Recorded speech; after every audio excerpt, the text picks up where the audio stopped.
My sister was indifferent to wealth, always saying that the one thing she couldn't control was inheriting our parents' multi-million-dollar company. Later, in order to buy her boyfriend a luxury cruise ship, she sold off one of our subsidiaries, which led to her breaking away from my brother. Between the two, I chose my sister, who refused to let money limit her freedom.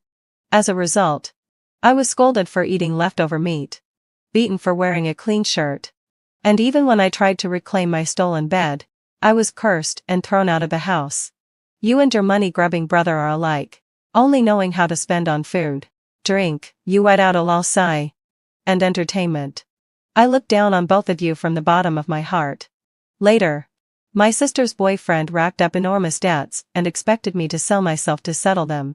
I cried and begged my sister for help. She just frowned and said, "He's going to be your brother-in-law. What's wrong with you helping him make money? Don't be selfish like your brother. A family should support each other." In the end, I fell ill and died. My body discarded in an alley, devoured by rats until nothing was left. When I opened my eyes again, I was back on the day my sister sold the subsidiary, with my brother and sister asking me who I was going to follow. My boyfriend wants to buy a cruise ship to play around with. As his girlfriend, what's wrong with me spending a little money for him? Money can't buy happiness. You know? All you ever talk about is money. Just like our parents. It's so vulgar. I've decided to sell the subsidiary today. If anyone dares to stop me, I'll sever ties with you all. When my brother heard this, he could no longer hold back and slammed his hand on the table. Fine. If you want to cut ties, then go ahead.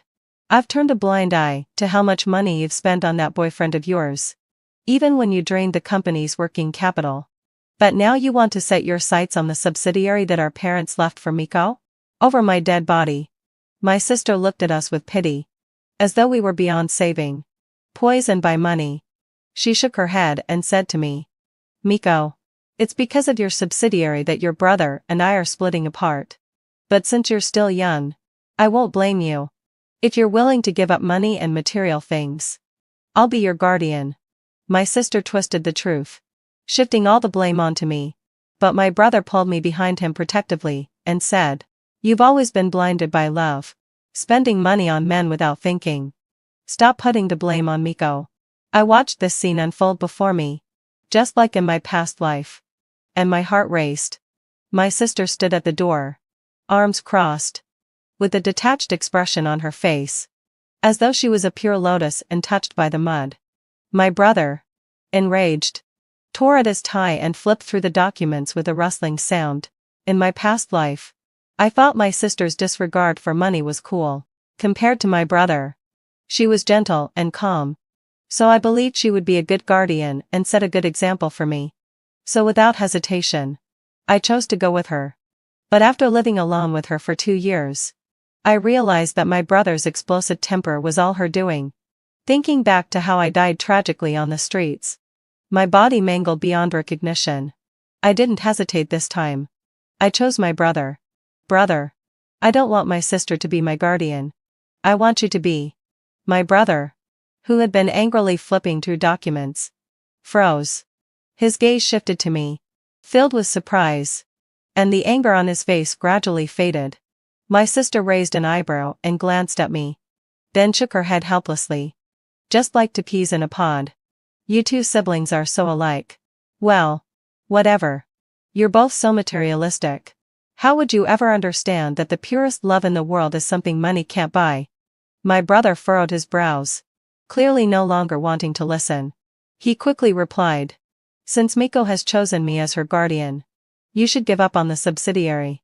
And you've been complaining about how the company restricts your freedom since you took over. Well, now I'm granting you that freedom. I'll find someone to take over your position. So starting tomorrow, you don't need to come to the company anymore." I stepped in at the right moment and added, "Sister, I remember you still have a significant amount of shares in the parent company. For someone as extraordinary as you, that must be quite a heavy burden. Right? Why not?" My sister stared at me, her chest heaving with emotion, but it quickly settled down. She forced a smile, trying to maintain her image of being indifferent to money. "Heh. That's right. Money is just a heavy shackled burden to me. I don't need it. Whether it's the company or the shares. I don't want any of it. This transcendence you speak of. You'll never reach it in your lifetime. After saying this, she turned to leave but stopped and looked back at me with a serious expression. I hope you won't regret this. I laughed inwardly. With my brother by my side, I would live a life of luxury. What could I regret? But would she regret today's choice when she finds herself broke in the future? In my past life, I chose my sister. Her share of the company was quickly converted into cash, which she used to buy her boyfriend Royal Luxury cruise ship. They ignored me, disappearing for 2 months to enjoy the sea, only returning when they ran out of money to pay the crew. Roy was a good-for-nothing thug without a proper job. He moved in with his mother and sister into the small apartment my sister rented. Once settled in, they took on an air of entitlement, making all sorts of unreasonable demands. They wanted a 5-star chef to cook, a maid to take care of their needs, and continued buying luxury goods every day. My sister smiled and said they had taste and a sense of life's pursuit, unlike my brother who only cared about hoarding money. So, she didn't hesitate to spend lavishly on Roy and his family. But this luxurious life only lasted for 2 weeks before my sister's credit cards were maxed out. Reluctantly, Roy's mother asked my sister to do the housework, but she had never even wrung out a cloth before. So how could she possibly clean? So, once again, they pressured me to do it. At that time, I was right in the middle of preparing for the crucial college entrance exams. I complained to my sister, expressing my frustration, but she said, "If you can do it, do a little more. It won't cost you a thing. Don't be like your brother, always thinking only of himself. That's selfish. A family should help each other." Seeing that my sister wouldn't stand up for me, I secretly cried in sorrow. But there was nothing I could do. If even my blood sister wouldn't speak up for me, how could I expect anyone else to? I had completely lost my place in this family. To save money, Roy's mother forced me to wash clothes by hand in the freezing winter, which led to frostbite on my hands. The purple, coin-sized frostbite hurt and itched, making it so I couldn't even hold a pen properly. Later, I worked hard to prepare meals for the whole family, but they wouldn't let me sit at the table. Instead, I was left in the kitchen to eat leftovers from the night before. As the weather grew colder, Rona threw me a piece of old clothing she no longer needed. But the moment I put it on, she screamed that I had stolen it. Without saying a word, Roy's mother grabbed a coat hanger and beat me, calling me a little beggar with a mother who didn't raise me properly. My sister saw it all but said nothing. In fact, after Roy's mother finished hitting me, she tried to comfort her, saying, "Auntie, she's always been greedy for money, and it's made her a bad person. Please don't let her get you worked up." Seeing how my sister didn't care at all when they slandered me, it only encouraged them further. And they even took over my only resting space, the storage room. The storage room was small and dark, just enough to fit a 1.2-meter bed. After a long day of work, I could only curl up on it. But now, they had piled all sorts of junk on it. Rona even placed the little dog she found a few days ago on my bed.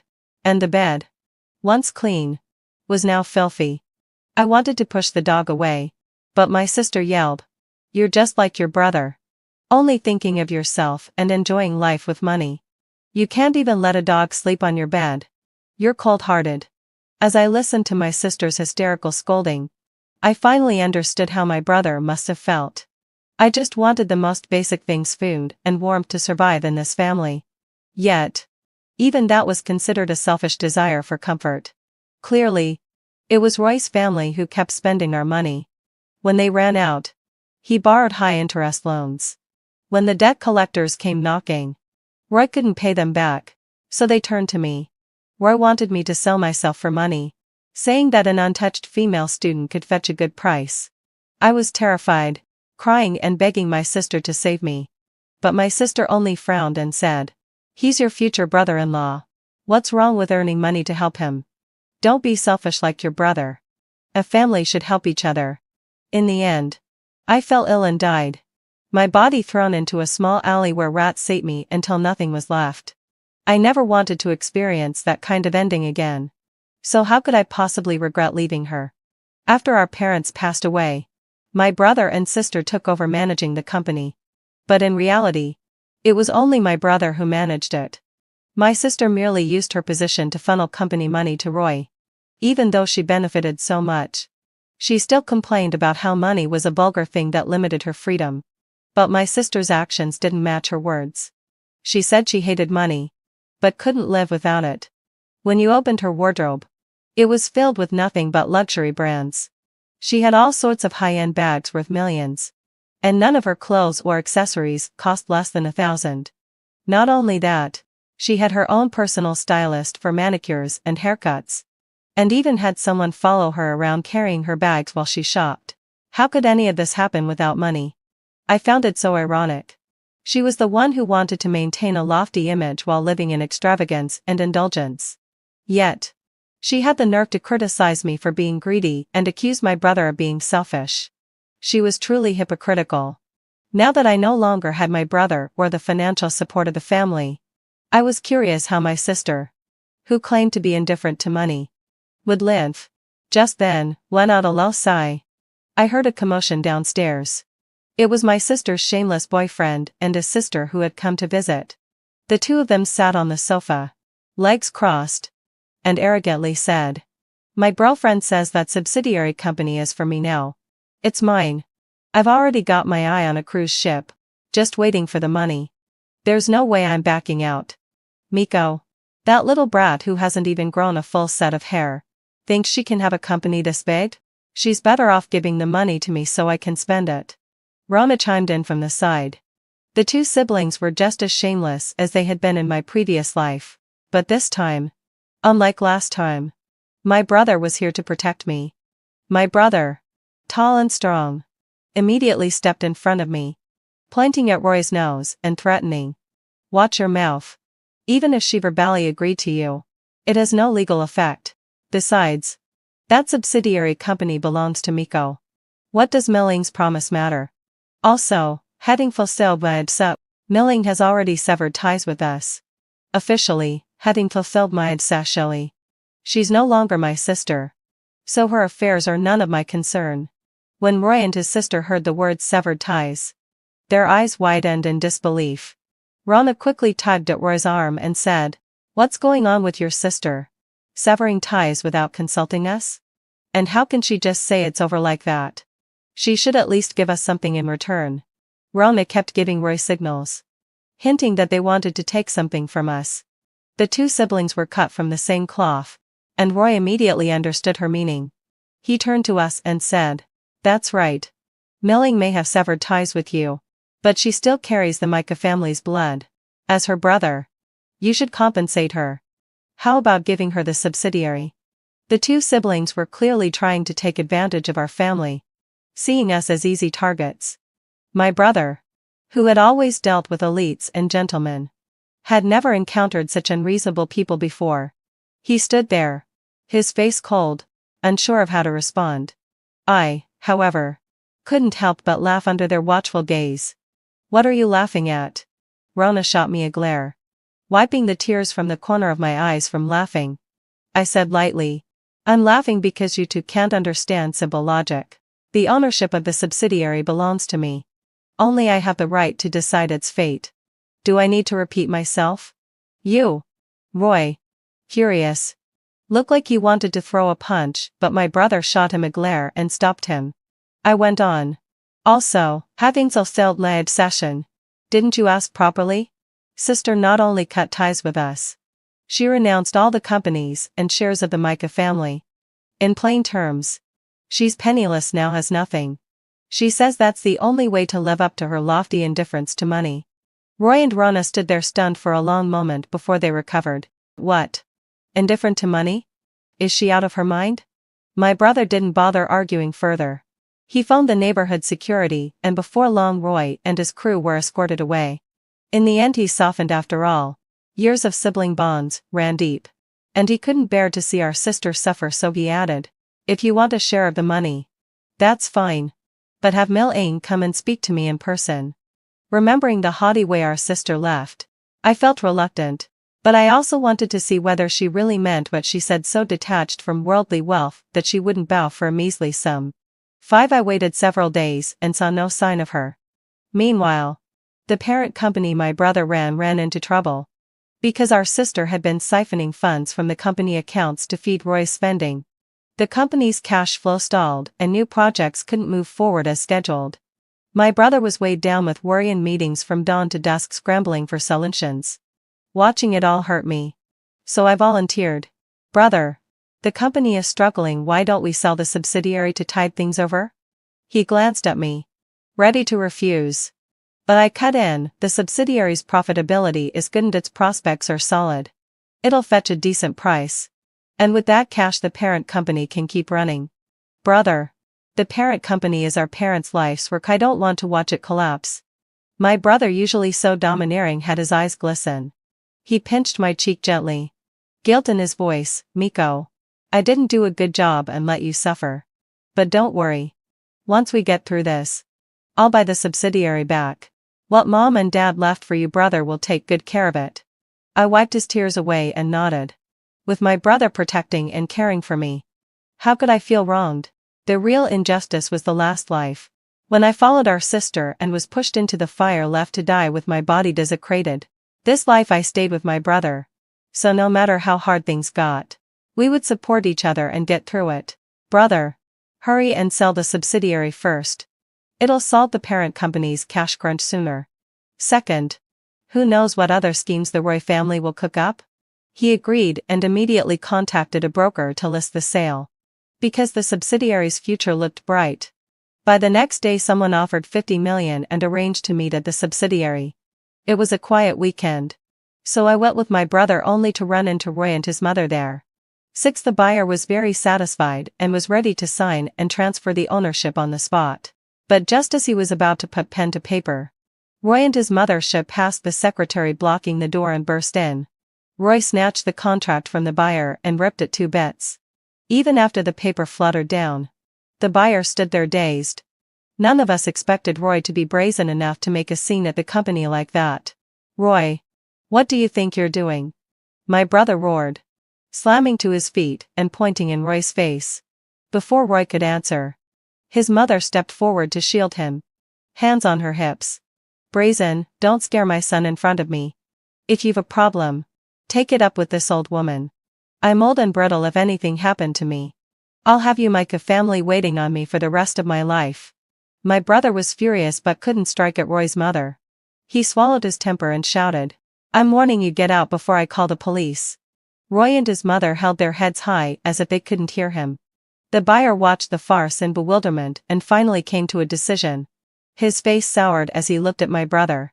Micah, I came all this way in good faith. And you're trying to sell me a company with a dispute? That's immoral. Luckily we didn't sign, otherwise it'd be me who'd suffer.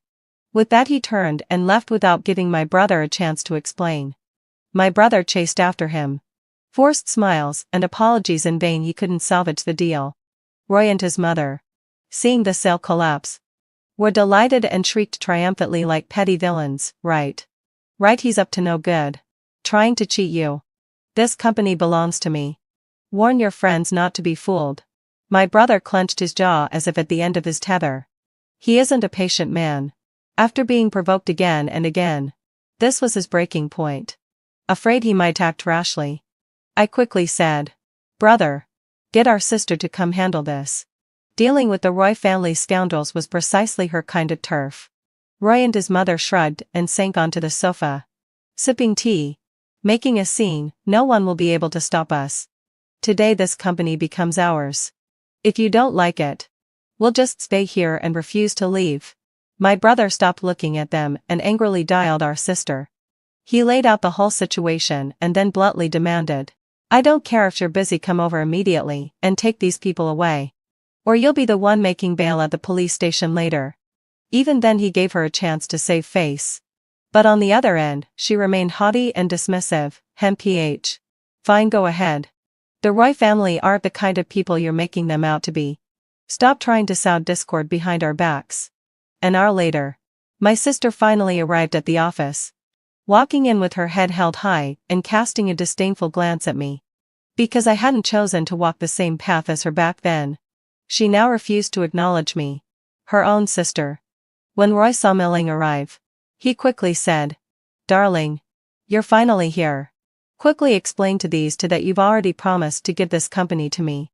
Since you've agreed, it's mine now. You can't just take back something you've given away. Right?" After hearing this, my sister's expression became a little uneasy, and she seemed a bit unnatural. But she still maintained her usual cold and detached demeanor, trying to project the image of a pure and enlightened person who rises above materialism. Self-styled as someone who was indifferent to money, who viewed wealth as insignificant, she pretended to sit calmly next to Roy, sipping her tea slowly before saying, "Why make such a fuss? What's so special about a small company? They can't part with such trivial things. Just let it go, so you don't end up with the stink of money on your hands." Roy and his mother were stunned by my sister's stink of money theory, their eyes wide with disbelief. Roy suddenly jumped up from the sofa and violently pulled my sister aside, asking angrily, "Are you out of your mind? Do you even know how much this subsidiary is worth? 50 million. I'd need 8 lifetimes to earn that. You want to just toss aside money that's about to land in my pocket with a casual no? Dream on." My brother and I exchanged a glance and couldn't help but laugh. My sister had lived with us for so many years, and her stink of money theory had poisoned us plenty. In my previous life, I had suffered under it the most. Whenever I tried to claim something that rightfully belonged to me, she would accuse me of being selfish and self-serving. Now, I was curious how she would justify her greedy boyfriend. She noticed the calm amusement on our faces and felt a bit embarrassed. Her discomfort grew, and she became visibly awkward. But in the end, she tried to save face and pushed Roy away. What's the point of so much money? Being greedy only takes away the joy of experiencing life. There are things money can't buy. Like love. I'm yours. Roy. Aren't you satisfied with that? Roy's mother, who had been eavesdropping, rolled her eyes and spat on the floor in disgust. The Roy family's manners were just as deplorable, and Roy was furious after hearing my sister's words. Roy poked his finger at my sister's forehead and began to shout, "To hell with your so-called life's joy and love. Without money, nothing gets done. I don't know what money can't buy, but I know money buys me happiness. And all I want is money. You've lived a life of luxury from head to toe, wearing gold and silver your whole life. And now you have the gall to lecture me about not wanting money? Milling. After being with you all this time, do you really think I don't know you spend money like water? Stop pretending like you're above it all. It's disgusting. I'm taking this company. Either you get your brother to convince me, or you can just wait and see how I deal with you." My sister was stunned, unable to process the sudden change in Roy's demeanor. How could her usually soft-spoken boyfriend suddenly be so aggressive? In the past, before she severed ties with us, she had lived like a young lady of the Micah family, holding shares in the company. The Roy family had treated her like royalty. But things had changed. Did she still think her love for Roy was stronger than money? "Roy, we've been together for 3 years," she said, her voice filled with a trace of grievance. "Does love fill your stomach? If you don't have money, don't speak." My sister stood frozen, unable to believe that these words were coming from her boyfriend. After a long silence, she quietly sobbed, her eyes reddening. But still, she refused to lower her pride. "Fine. I can't talk to you people who are obsessed with money. You can deal with your own business. I don't care anymore." With that, she straightened her back and prepared to leave. "Milling. Wait." My brother suddenly called out to her. I jumped in fright, afraid that my brother might soften and try to persuade her to come home. My sister must have thought the same. She shot him a proud glance and said, "Don't even think about keeping me here. Living with two selfish people like you is beneath me. It's mentally draining." My brother let out a cold laugh and replied, "What I wanted to say was, don't forget to come tomorrow to sign the documents to relinquish your shares. After all, you're not known for being punctual, so I'm just reminding you. Don't read too much into it." My sister's face turned red as she bit her lip, seeing her expression of frustration. I couldn't help but chuckle. "You really only care about money, don't you? Don't worry. I'll be there tomorrow. On time. With that, she stormed out, slamming the door behind her. The next day, having fulfilled what I'd say, my sister arrived early at the company. She was dressed in white, simple and elegant. To those who didn't know her, she almost seemed to have a pure and Hamish air about her. But the large bags of luggage next to her made her appearance seem out of place. My brother glanced at her and casually teased, "What, did the Roy family kick you out too?" She shot him a disdainful look, then lifted her head arrogantly, saying, "I've thought it through. I'm probably just meant to be alone. It's normal that I don't fit in with people like you, with your money-driven ways." She was still trying to act tough, but I could tell she had been kicked out by Roy's family because Roy hadn't gotten the subsidiary he wanted. I gave my brother a subtle nod, signaling him to hurry up and sign the documents. These small gestures didn't escape my sister's notice. Suddenly, she stood up, pulled a knife from her handbag, and made us both jump. My brother immediately pulled me into his arms and pointed at her, asking, "What the hell are you doing?" She took a strand of hair from her updo, held the knife up to it, and cut it off. Then, she tossed it into the air, and as the strands fell, she slowly said, "From now on, I have nothing to do with you." My brother and I exchanged a glance, both speechless and barely holding back a smirk. During the signing process, my brother didn't dare say another word, clearly worried she might do something else strange. Soon, the documents were signed. Without a word, my sister grabbed her bags and left in a hurry. Watching her retreating figure, I couldn't help but laugh. In this world, isn't everything food, clothing, shelter, and transportation dependent on money? I wonder if, when she's starving, she'll still cling to her stink of money theory. My brother, still kind-hearted, didn't actually send Roy and his mother to the police station. Instead, he had the security escort them out, but it quickly became clear that we shouldn't have shown them any mercy. That day, my brother received a call from his secretary. "Micah, a group of punks broke into the subsidiary and are smashing things up. You need to come here right now." He had originally planned to take me out for a meal, but, fuming, he immediately turned the car around and headed toward the subsidiary. On the way, I casually called the police. Heh, no joke. They thought they could cause trouble at our company and get away with it? Not a chance. After hanging up, I reminded him, "Brother, kindness can be taken advantage of. You've given them enough chances. This time, we can't let them off." My brother nodded heavily. When we arrived at the subsidiary, we saw Roy standing on top of a desk, directing his goons to smash the computers. "Everything in this company is mine," Roy declared. "Smash it all. Break whatever you want. Just have fun." Roy was the kind who couldn't get it, so he'd rather destroy it. My brother rushed forward, kicked Troy off the desk, and immediately, all the thugs stopped what they were doing and turned to look at us. Roy's mother rushed forward and shielded him, shouting, "You little bastard. How dare you lay a hand on my son? This company is ours. My son brought his friends here to have some fun. What business is it of yours?" Her shameless defense was just like it had been in the past life. My brother frowned, his eyes filled with undisguised disgust. "I'll say this one last time, this company belongs to my sister, Miko. It has nothing to do with Mei-Ling. You can leave now, or you can end up in jail." Upon hearing this, Roy burst into laughter, spinning a wrench in his hand with an arrogant grin. "Who are you trying to scare? I'm not leaving. What are you going to do about it?" Before anyone could respond, the sound of police sirens suddenly blared from nearby. 11 At the sight of the police arriving, Roy and his mother slightly toned down their arrogance.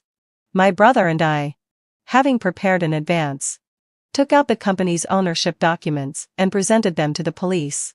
"Officer, this company is my sister Miko's private property. Roy and his mother brought people here to cause havoc, and they've already caused significant losses to the company. I strongly request that they be detained." Roy, acting as though he wouldn't believe it until the end, casually approached the officers, pulled a cigarette from his pocket, and made to light it. "Hey, don't listen to him. This company belongs to my girlfriend." We're going to get married. So her stuff is my stuff. I just brought some buddies over to have some fun. And now my brother-in-law is making a big deal out of it and calling you guys in. My brother-in-law's the type who can't stand to see us having fun. So he tricked you all into coming. Roy turned the situation around, making it seem like my brother was the villain. But thankfully, the police weren't fooled by Roy's antics. They needed evidence. After reviewing the documents my brother provided, the officer scolded Roy sharply. You keep calling it your company. But here on this legal document it clearly states that it belongs to Miko. Do you think you're Miko? I suggest you apologize quickly. Or else you'll regret it when she presses charges. The company was in disarray due to Roy and his gang. Numerous electronic devices were destroyed. And this wasn't something that could be settled with just an apology. I immediately spoke up. I won't accept just a verbal apology. You'll pay for everything that was damaged. And I'll make sure everything is accounted for. My brother gave me an approving glance.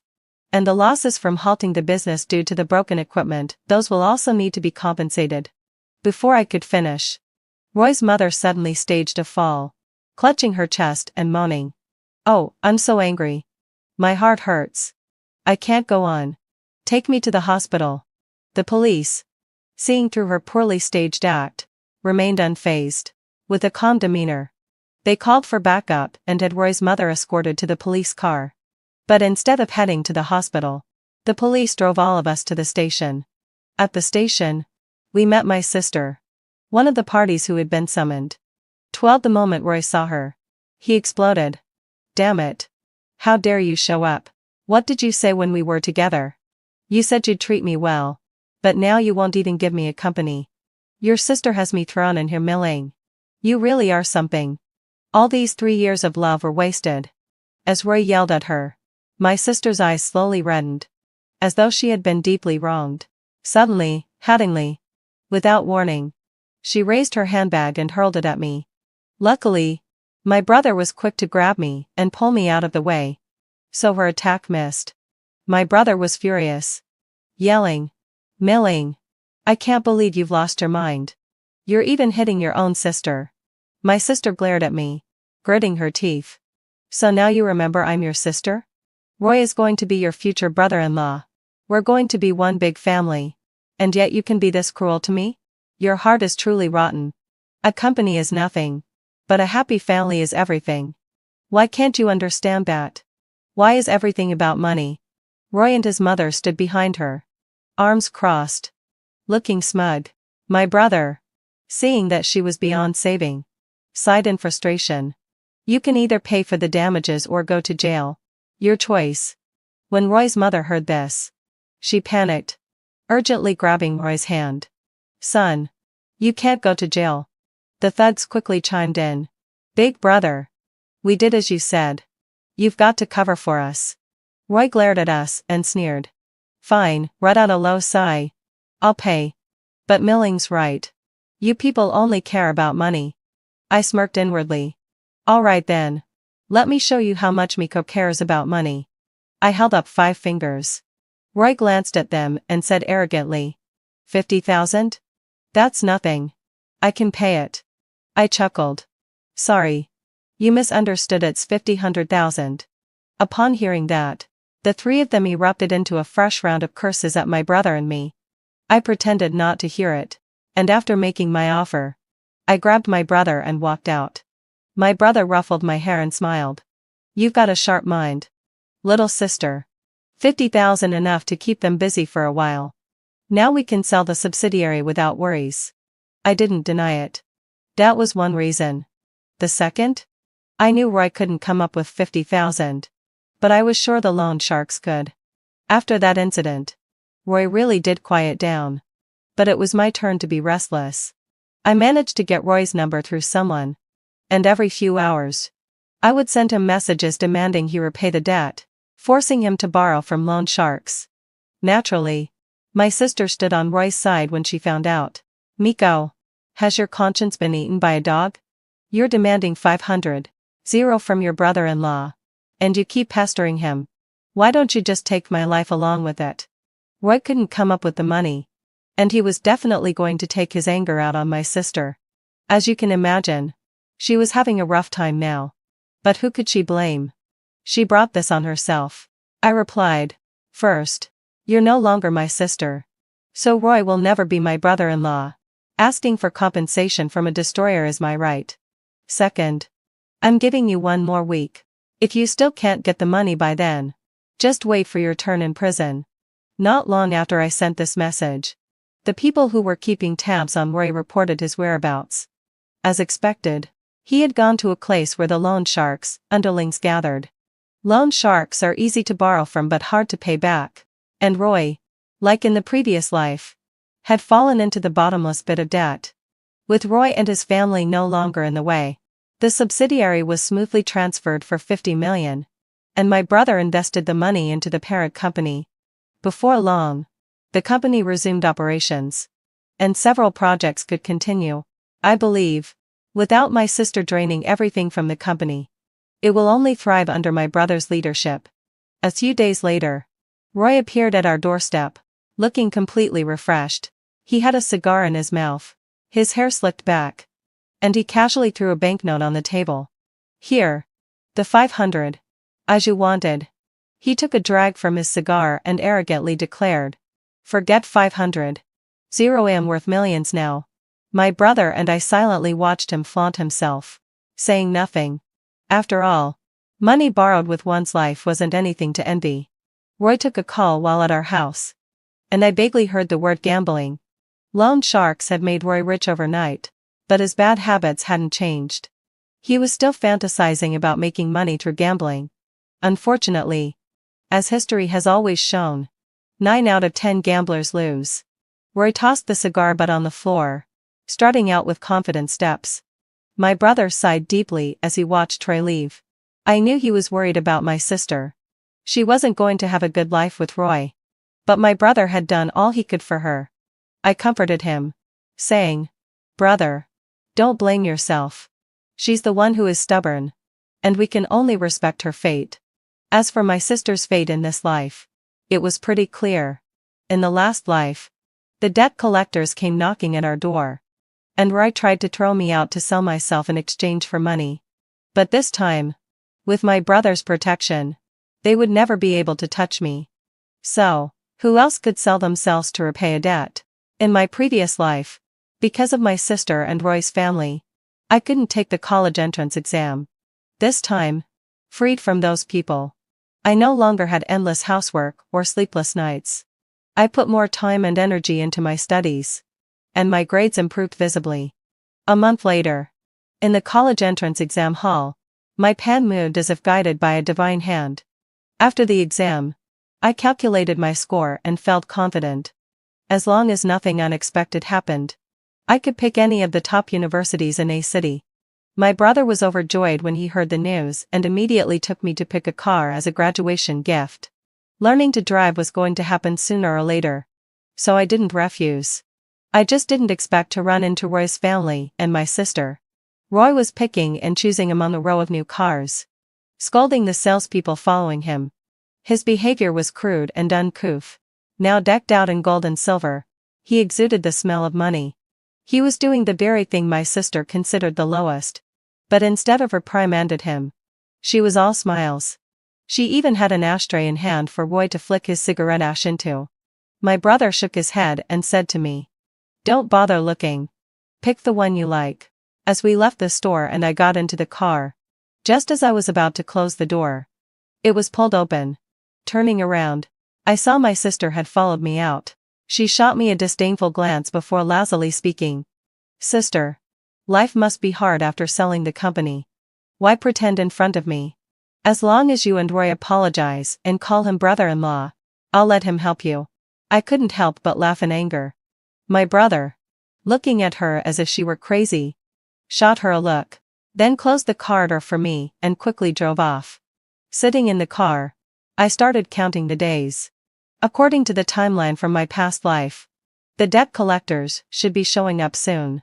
My sister would soon realize who needed whom. A month later, one evening as my brother and I were about to rest, the door suddenly rang with an urgent knock. We saw Roy's face on the surveillance monitor. He was covered in bruises, and his teeth had been knocked out. Roy knelt at the door. Hands pressed together. Rubbing them back and forth. Begging, "What out of law, sorry. Please. Look at Milling's face. Lend me some money.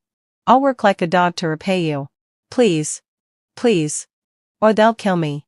I knew my brother and I wouldn't open the door. And we certainly wouldn't agree to anything. So we quietly watched for half an hour on the monitor as Roy nervously rubbed his hands. He said every nice word he could think of. But we were unmoved. Suddenly, an arm appeared off screen, grabbing Roy by the hair and dragging him away. The monitor screen was left empty. Except for Roy's horrifying screams. My brother had people inquire around and found out that Roy, ever bold, had borrowed $5 million from the loan sharks and couldn't pay it back after the interest had piled up. The next day, I received a long-lost call from my sister. "Miko, Roy is going to be your brother-in-law. Can you really stand by and watch him get beaten by loan sharks? You can't be this selfish. Family should help each other." Before she could finish, I hung up the phone. Helping each other? I could still vividly remember the torment I endured in my past life. I hated hearing that word come from my sister's mouth. If that's the case, let her use her own body to help Roy repay his debt. My sister didn't give up. She bombarded me and my brother with calls and messages for several days. Finally, heading fulfilled a week later, she quieted down. When my brother and I tried calling her again, the number was out of service. Suspecting something was off, we immediately called the police. After months of searching, we finally tracked down Roy's whereabouts. He had been locked in an underground gladiator pit. When they found him, he was wearing a heavy iron collar. His face and body were covered in animal bite marks. And none of his limbs were intact. He had degenerated into a beast, attacking anyone who came near. The police had to contact a special hospital to handle him. And he would spend the rest of his life in a small room. The police tried to contact Rana and Roy's mother. But they had vanished as if they had never existed. A few months later, a female corpse was found in a small alley. She was emaciated and appeared to have been treated inhumanely before dying, and had contracted syphilis. By the time the body was discovered, rats had eaten away all the flesh. When my brother and I saw her photo on the news, we both fell into silence. After a long while, my brother patted my shoulder and comforted me, saying, "Everyone has their own fate. This is the consequence of their evil deeds. Indeed, what goes around comes around. They brought this fate upon themselves. As for me, having rid myself of misfortune, a brighter future awaited. The 1980s again," I thought, staring at the floodwaters rising around me. When the mountain torrent struck, I had given up my spot on the rescue boat for my uncle's first love. Because in my previous life, I had spent 10 years secretly loving my Uncle Ethan. Until one night, we crossed a line after too much to drink. When the flood hit, I was pregnant. Out of fear for me and the child, Ethan left Lily behind and took me away first. He thought he could go back for her, but by the time he did, Lily was gone. Later, I learned that she had ended her own life, believing Ethan had abandoned her. From that day on, Ethan changed. Outwardly, heading fulfilledly, he still took care of me and the child, gentle as ever. But the warmth in his eyes was gone. Until the day I gave birth. He threw me and our newborn into the freezing river. "If it weren't for you, Lily wouldn't have died. The pain she suffered, you'll repay 100." I could still hear his voice as the river swallowed us whole. When I opened my eyes again, I was back on the day of the flood. "Emma, why are you standing there? Get on." Ethan's cold voice rang out above the roar of the rain. I flinched instinctively, staring at the hand he extended toward me. Then realization hit me. I had been reborn. Without hesitation, I shook my head. "No. You should save Lily first." His hand froze midair, his expression flickering with surprise. In my past life, this was the moment the torrent came crashing down. Ethan, as the commander, was leading the rescue. I had begged him to take me first for fear I'd lose both my life and the child. And so, he did. He left Lily less than 100 meters away, still calling his name. By the time he returned, she was gone beneath the flood. When word of Lily's death came, Ethan had seemed indifferent. We later married. Everything appeared normal. He was the perfect husband, gentle, attentive, eagerly awaiting our child's birth. Until the day I delivered. That day, he became a stranger. If it weren't for this child, I never would have saved you. Lily died because of you. If you hadn't crawled into my bed, none of this would have happened. You and that child, you're both curses. The icy river numbed my body. I clutched the baby tight, begging him to spare us. But he just stood on the bank, watching as we sank beneath the surface. The last thing I saw was the hatred in his eyes. He had never loved me. 10 years of silent longing, all in vain. I thought love would move him. That devotion could earn a heart. How foolish I was. In his heart, I was never there. Even my child couldn't compare to Lily. But heaven had given me another chance. This time, I would not fight for love. I would walk away from him completely. Chapter 2. When I told him to save Lily, relief flashed in Ethan's eyes, followed by a long exhale. It was the first time I had ever yielded to Lily in front of him, and the surprise in his gaze was unmistakable. He quickly pulled Lily onto the boat and sped off without even sparing me a glance, as if afraid I might change my mind. Even knowing he didn't love me, the sight still cut deep, pain twisting through my chest until I could barely breathe. Thinking back now, how could such a ruthless man ever have decided to spend his life with me in the last life? If only I had woken up sooner, I wouldn't have died so foolishly. Swallowing the bitterness rising in my throat, I looked around. In about 5 minutes, the water would submerge me completely. I had to find a way to survive. In the distance, Afon's subordinate Jack was steering another rescue boat my way. Jack, his most trusted man, knew everything between me and his commander. Lily had been the troop's dazzling star, while I, in their eyes, was nothing but the woman who climbed into Ethan's bed to force a marriage. He knew exactly where his loyalties lay. So whenever he saw me, his words were laced with mockery. Even so, I waved desperately at him. I'm pregnant. I can't hold on much longer. Please, take me to a hospital first. My voice was hoarse, my face pale with exhaustion. But Jack only blocked the soldier who tried to reach for me, sneering. Drop the act. Emma, the commander told us you can swim. You just wanted him to save you first and play the victim. There are still people out there who truly need saving. We don't have time to watch you perform. Swim back yourself if you can. His words sliced through me sharper than the wind. I thought that by letting Ethan save Lily first, I could change fate. But I hadn't expected him to be so cruel to tell others I was faking it. My chest ached, the pain spreading like needles through my heart. But I refused to die again. I really can't. Please, help me. Before I could finish, the rescue boat turned away. The water had risen to my neck. Panic surged as I struggled to stay afloat. I kicked and thrashed, my belly cramping sharply, a branch slashing my leg open. Still, I clung to life, grabbing onto a piece of driftwood, holding on. I tried to steady my breathing, conserving what little strength I had left. Tears blurred my vision as I looked at the swelling flood. Was I doomed to the same miserable end? Even after being reborn? Despair began to replace fear. Just as I was about to lose consciousness, strong hands grabbed me. Several people were shouting, pulling me onto a rescue boat.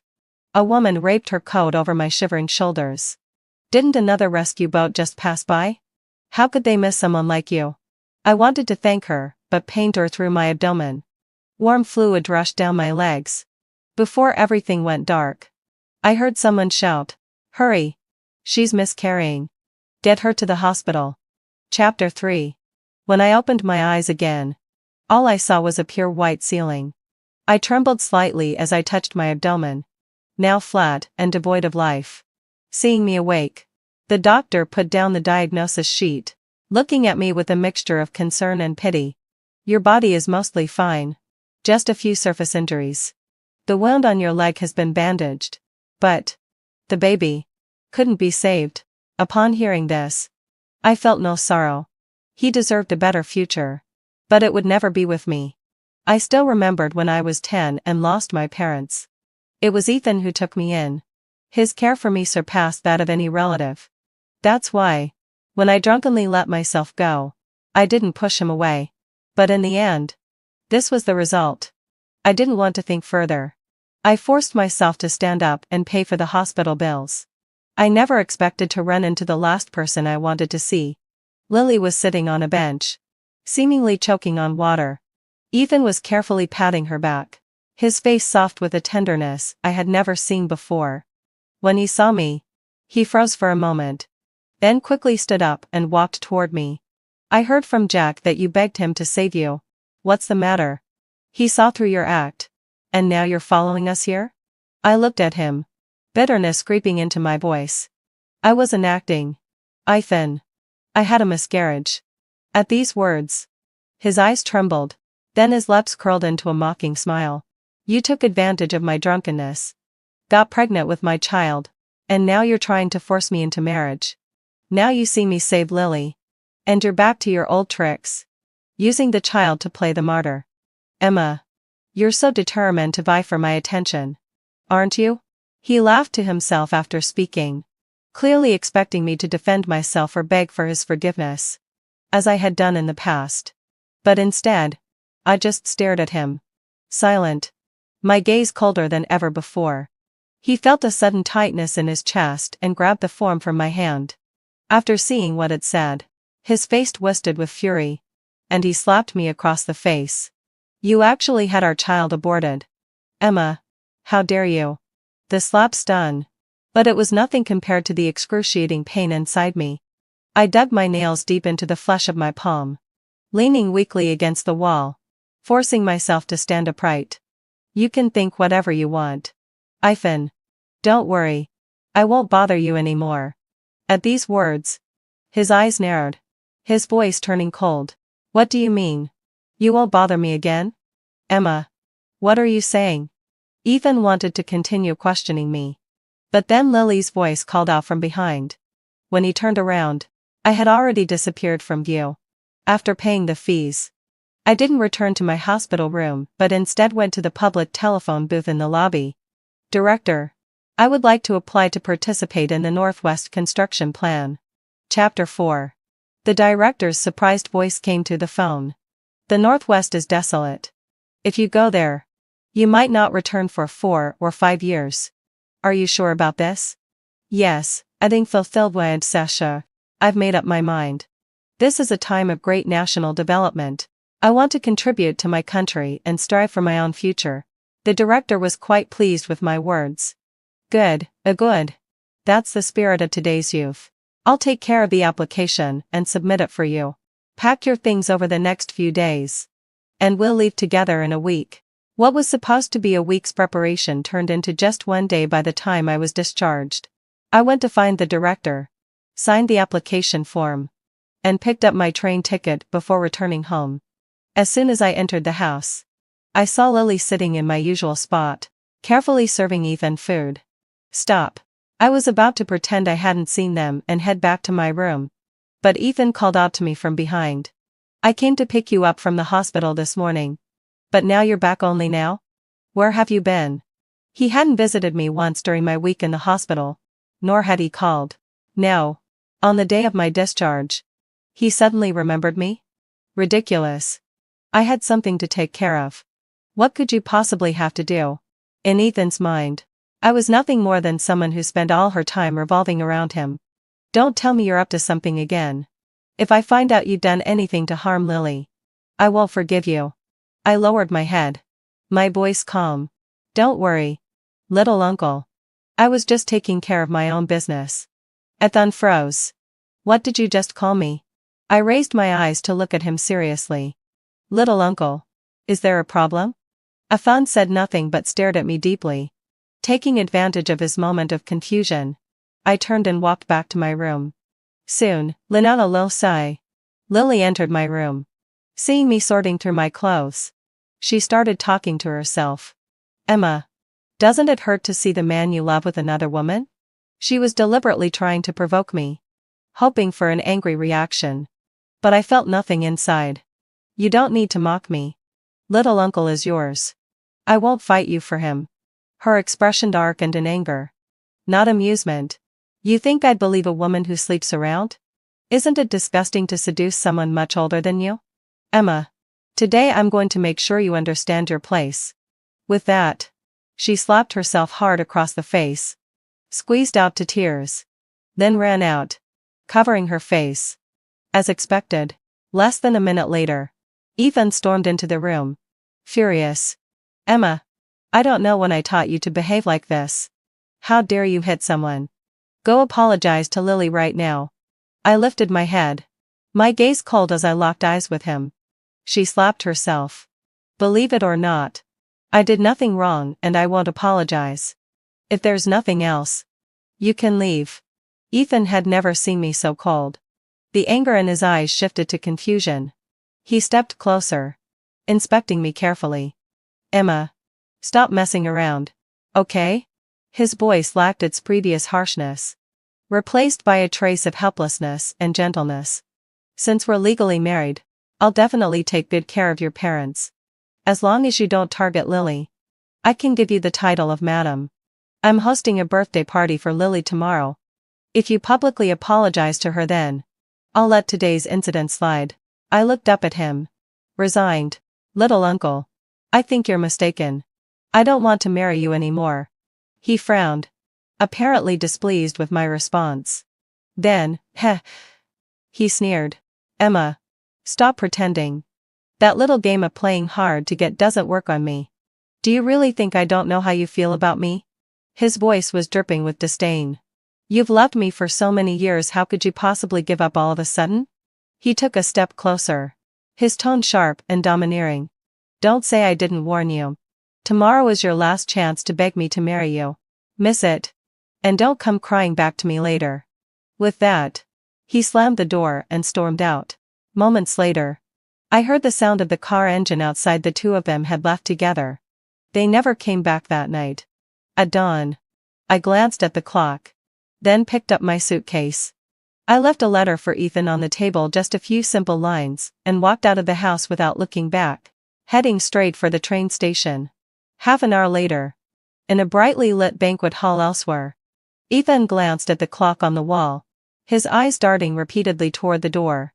For some reason, an unexplainable restlessness had been building in his chest all evening. Just as he was about to send someone to check on me, Jack burst in, breathless. Captain, bad news. I just saw Emma getting on the train with the Northwest construction team. She's gone. Chapter 5. Ethan froze, the words not quite sinking in. What did you say? Emma. She left by train. Jack stammered, avoiding his gaze. Ethan's face went pale. His brows knit tightly, and the wine glass in his hand nearly shattered. The next second, his voice broke out, tinged with disbelief. Impossible. You must have seen wrong. She loves meshed, never leave me. From the side, Lily's lips curved ever so slightly, a glint of triumph flickering in her eyes. Ethan, don't get worked up, she said softly, her tone deliberately gentle. Emma's probably just jealous because you spent my birthday with me tonight. Everyone knows she's like that. She'll cool off and come back soon. Ethan's expression eased a little, though the anxiety in his eyes didn't fade. He took a deep breath, as if trying to convince himself. You're right. She can't bear to leave me. She's just angry. She's an orphan, no family. No one else to rely on but me. Where else could she go? He murmured as though to calm his own nerves. Yet his heart was in complete disarray. He could feel something vital slipping further and further away. No, I have to go home and check. He stood up abruptly. But Lily grabbed his arm. Ethan, you can't leave. It's my birthday. How could you just walk out on me? He shook her hand off without hesitation, ignoring the startled guests as he rushed out of the banquet hall. Lily was left standing there, humiliation and fury clouding her face as she watched him disappear. When Ethan arrived home and pushed open the door, the house greeted him with silence. The rooms were empty. Emma was gone. His heart plummeted. He looked around her close. Her books, every little belonging of hers had vanished. Desperate, he searched every corner until his eyes fell on the lone envelope lying on the table. With trembling hands, he tore it open. Inside, there was only one line. Uncle, haven't fulfilled the obsession. Take care. From this moment on, we part ways and shall never meet again. Ethan's eyes widened. The paper slipped from his hand and fluttered to the floor. Part ways and never meet again. The words echoed in his mind. Hollow and merciless. A dull pain spread through his chest, as if something had shattered inside him. Emma, the girl who had once followed him everywhere, was gone. He sank to the floor, every ounce of strength drained from his body. The sound of a door opening jolted him. Ethan's head shot up, hope flickering in his eyes. But it wasn't Emma. It was Lily. Seeing him like that made her heart sink, but she forced a gentle, sympathetic smile. "Son, Ethan. Don't be like this. Emma must just be acting on impulse. She'll come back. You'll see." She stepped closer, reaching out to help him up. Ethan shoved her hand away, his voice low and sharp. "Why are you here?" Lily blinked, feigning hurt. I was worried about you. Did I bother you? If so, have so. I'll leave." Her voice trembled slightly, eyes reddening as she twisted her fingers together pitifully. She turned as if to go, but stopped when she realized Ethan wasn't saying a word. "Emma's gone and you're falling apart. Now I'm leaving too. And you won't even ask me to stay?" Ethan's gaze dimmed. "Lily, I'm in no mood for this. Please just go." For a moment, Lily stood frozen. The jealousy burning in her chest almost spilled through her eyes. So that was how much Emma meant to him. Swallowing her resentment, she bit her lip and forced a shaky breath. "Fine. I'll leave you be." She lingered for a few more seconds, waiting for him to call her back. But Ethan remained motionless, staring blankly at the floor. When the door finally shut, silence settled over the house once again. Ethan picked up the fallen letter, his throat tight, unable to breathe. Suddenly, a thought flashed across his mind: the school director who had always looked after Emma. Without hesitation, he rushed out the door. Chapter 6. In the administrative office of the school, Ethan's voice was hoarse and strained. "Director, where did Emma go? I've searched everywhere. She might be. Please. If she's mad at me, tell her to come see me. Just need to talk to her." Emotion overtook his composure. His eyes were red. The director frowned, puzzled. "Didn't you know? Emma joined a confidential research program in the Northwest. She left early this morning." Ethan's face turned ghostly pale. His eyes clouded with disbelief. "That's impossible. She didn't say a word to me." His lips trembled. Tears welled up in his eyes. "You know where she went, don't you? Please. Tell me, I'll go find her." He clutched the director's arms, desperation in his grip, his gaze frantic and pleading. But the director only sighed and shook his head. "The location is classified. Even I don't know. Once they're inside, they're completely cut off from the outside world." He paused, then added quietly, "No one, not even me, knows where they've gone." Hearing those words, Ethan's body trembled slightly, and the last glimmer of hope in his eyes slowly faded away. Seeing his despair, the director sighed softly and patted him on the shoulder. "This was her choice. We must respect her decision. The country needs young people like her, driven, passionate, and full of life." Ethan's expression darkened. "The country needs her. But don't I need her too?" The director looked at him, seeing that hollow, desolate look in his eyes. He shook his head and said nothing more. Ethan walked out of the office, lost and aimless. Even now, he couldn't understand why Emma had chosen to leave. He had already promised to make her his wife, so why had she still gone? By the time he returned home, it was close to midnight. Seeing the light still on in Emma's room, his heart skipped a beat. Could it be Emma had come back? He hurried toward the house, only to find Lily inside, folding close. "What are you doing here?" Ethan's voice was sharp with anger. Lily looked up, a flicker of fear crossing her eyes before she forced herself to sound calm. "She's gone. Isn't she? I thought I could move in and take care of you." Ethan's gaze shifted to her suitcase packed full of clothes, all ones he had bought for her. And then he remembered that day he'd gone to question Emma. She had been packing too, but her suitcase contained only a few worn changes of clothes. She used to have so many beautiful dresses. Yet ever since Lily appeared, he hadn't bought her a single new one. Ethan felt his chest tighten. His breath heavy. Even if she's not here. You're not to touch her room. I don't need your care. Take your things and get out. Lily froze for a moment. Then began to cry pitifully. Ethan. What's wrong with you? You used to hate Emma. Isn't it better now that she's gone? Ethan's eyes reddened. Anger flashing through them. Say that again. Am I wrong? Lily shot back, voice shaking. A girl who fell for her own uncle, what kind of decent woman is that? She climbed into your bed and tried to force you to marry her. She's just a shameless. Shut up. Ethan roared, fury blazing in his eyes as he stepped closer. One deliberate stride after another. If you dare insult her again, I'll make you regret ever being born. Terrified, Lily stumbled backward, her face draining of color. Realizing she had crossed a line she could never take back, she turned and fled in panic.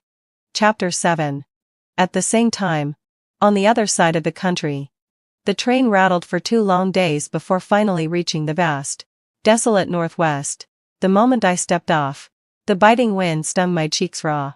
In the distance, the mountains rose tall and solemn, as if declaring the grandeur and wilderness of this land. I drew in a deep breath, pushing aside the last traces of hesitation and unease, and took my first step toward the new world that awaited me. Together with the others, I began working the barren soil with my own hands. Life was harsh, and every day's labor left us exhausted, but for the first time, I felt a profound sense of fulfillment and freedom. With time, and through constant learning and effort, I became a research developer. I watched with my own eyes as the wasteland transformed into fields of life. On this vast stretch of earth, I rediscovered my purpose. So much so that in all my time here, I never once thought of Ethan. It was as if he had been erased from my memory.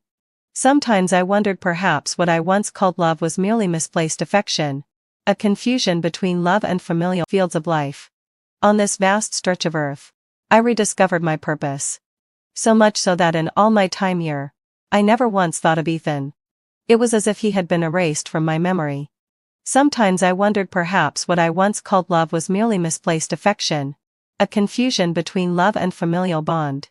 Years slipped by swiftly, and soon 5 years had passed. Our hard work finally bore fruit.